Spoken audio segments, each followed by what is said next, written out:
What the world saw was only the end. This is what happened behind the scenes. Between Cairo and Hamburg, then Kandahar, the threads of a story began. One that started with academic plans and personal dreams, and ended with an event that shook the world. But how did the story of September 11th begin, before the world knew how it would end?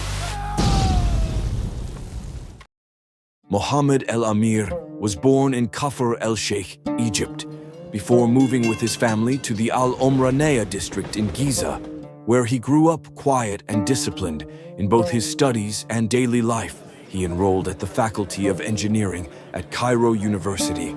After excelling academically, learned English at the American University in Cairo, and later studied German at the Goethe Institute. He graduated in 1990. After graduation, he longed to continue his academic path abroad.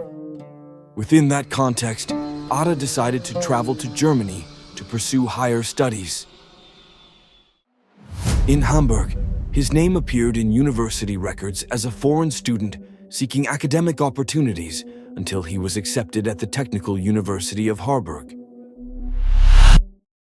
The story began in 1996, when German authorities rejected the political asylum request of a Yemeni man named Ramzi Omar, the alias used by Ramzi bin al-Shib at the time. Ramzi filed an appeal on January 17th and then moved to another city in eastern Germany. In Lebanon, a young man named Ziad Jarrah bid farewell to his family in Marj Baka. On April 3, 1996, he departed Beirut Airport for Germany. He learned German in just 3 months, in addition to French and English, and during that period met a Turkish woman who became his girlfriend. 8 days later, on April 11, 1996, Mohammed El-Amir went to Al-Quds Mosque, not to pray this time, but to sign his will. In it, he wrote instructions for his washing and burial, asked that no women attend his funeral, and that anyone who had quarreled with him not visit his grave. At that same time, his friend Marwan al-Shehi was celebrating the news of a military scholarship abroad. On April 28, 1996, he departed Dubai Airport for Germany to study German at the Goethe Institute in Bonn. By late 1997, Mohammed El-Amir disappeared from Hamburg for the first time. Records show a gap between 1997 and 1998, during which his exact whereabouts were unknown. During that period, Osama bin Laden had announced in February 1998 the creation of the World Islamic Front for jihad against Jews and crusaders.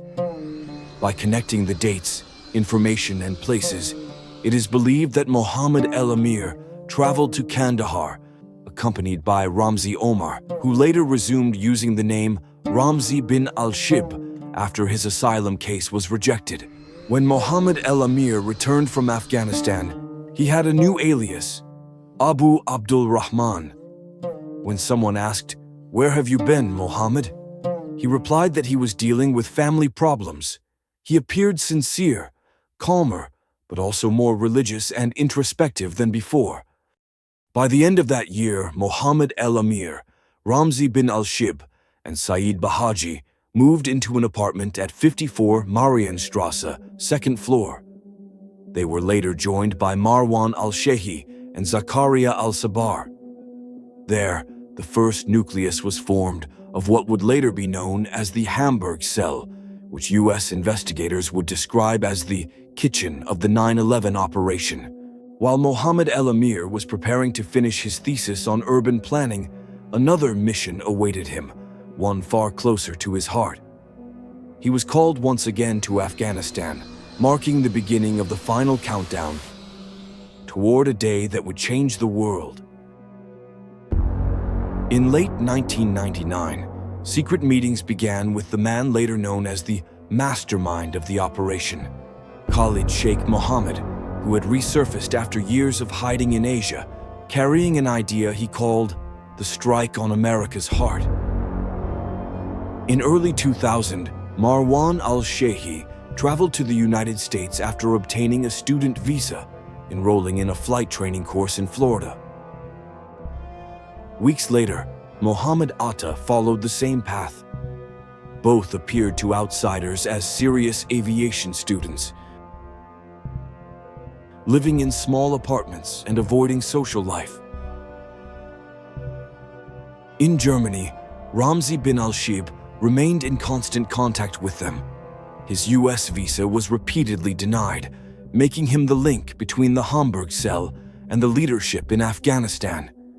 He sent encrypted reports about training progress and received instructions from Khalid Sheikh Mohammed, who in turn communicated with Osama bin Laden.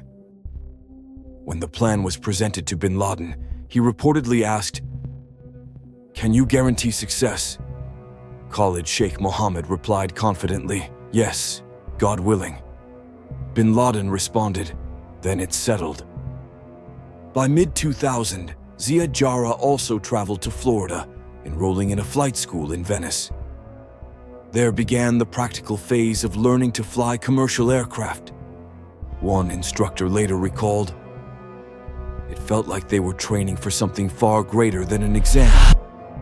As 2001 approached, communications between Ramzi bin al-Shib and Mohammed Atta became more specific, filled with coded phrases such as, "The time is near, the brothers are ready, and the birds are in the nest." They seemed ordinary to anyone reading them. In spring 2001, Ramzi bin al-Shib met with Khalid Sheikh Mohammed in Karachi, where the date was set, Tuesday, September 11th, 2001. Pointing to an aviation map, Khalid Sheikh Mohammed said, "They'll seize the world by its throat. 4 planes are enough to change the face of the earth." In the months that followed, Marwan al-Sheikhi was closest to Mohammed Atta, calling him the brother he never had. Meanwhile, Ziad Jarrah grew increasingly hesitant, withdrawn, and spent long hours in prayer and silent tears. On the morning of September 4th, 2001, Ramzi bin al-Shib sent his final email from Karachi to Mohammed Atta, writing, "The hour has come. Prepare for the final journey." On the morning of September 11th, 2001, the United States awoke to an ordinary day, unaware the world was about to change forever. At the same time, 5 passengers at Boston's Logan Airport checked in for American Airlines Flight 11, bound for Los Angeles. The automated system flagged 3 for extra screening, but they passed without issue. Nothing seemed suspicious. At 7:59 a.m., Flight 11 took off from Boston heading west. Just 15 minutes later, radio contact was lost. Initially, it wasn't seen as serious. Such interruptions were common. But at 8:24 a.m., air traffic controllers intercepted a chilling message from the cockpit. "Stay quiet. You'll be fine. We're returning to the airport." The words were directed at the passengers, but it was the beginning of disaster. Moments later, flight attendant Betty Ong managed to contact the American Airlines Operations Center in California. Her voice steady despite the panic, she said, "I'm number 3 flight attendant on Flight 11. I think the plane's been hijacked. The captain isn't responding, the door is locked, and a crew member's been stabbed." By then, the plane had veered toward New York. On Long Island, air traffic controller Dave Bottiglia noticed the anomaly on his radar. The plane's altitude and speed data had vanished, replaced by a silent moving dot. He alerted the military, and 2 F-15 fighter jets took off from Otis Air Base, hoping to intercept the unknown target. But time was faster than anyone. At 8:46 a.m., Flight 11 crashed into the North Tower of the World Trade Center. Flames engulfed the upper floors. 17 minutes later, as cameras broadcast the fire live, a second plane appeared in the sky, crashing into the South Tower. But the nightmare wasn't over. At 9:05 a.m., Flight 77 was reported off course. No one doubted anymore. It was a coordinated attack.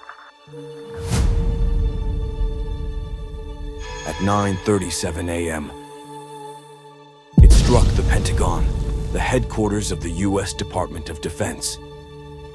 Smoke rose over Washington, and disbelief spread. Then came the fourth blow. United Airlines Flight 93 also veered off course. Passengers fought to regain control, but the plane crashed in a field in Pennsylvania, just 20 minutes from its likely target, the U.S. Capitol. Within the hour, the South Tower collapsed, followed by the North Tower, turning the heart of Manhattan into dust and ash. Nearly 3,000 people were killed in less than 2 hours. From that moment, time itself changed, and a new era in modern history began.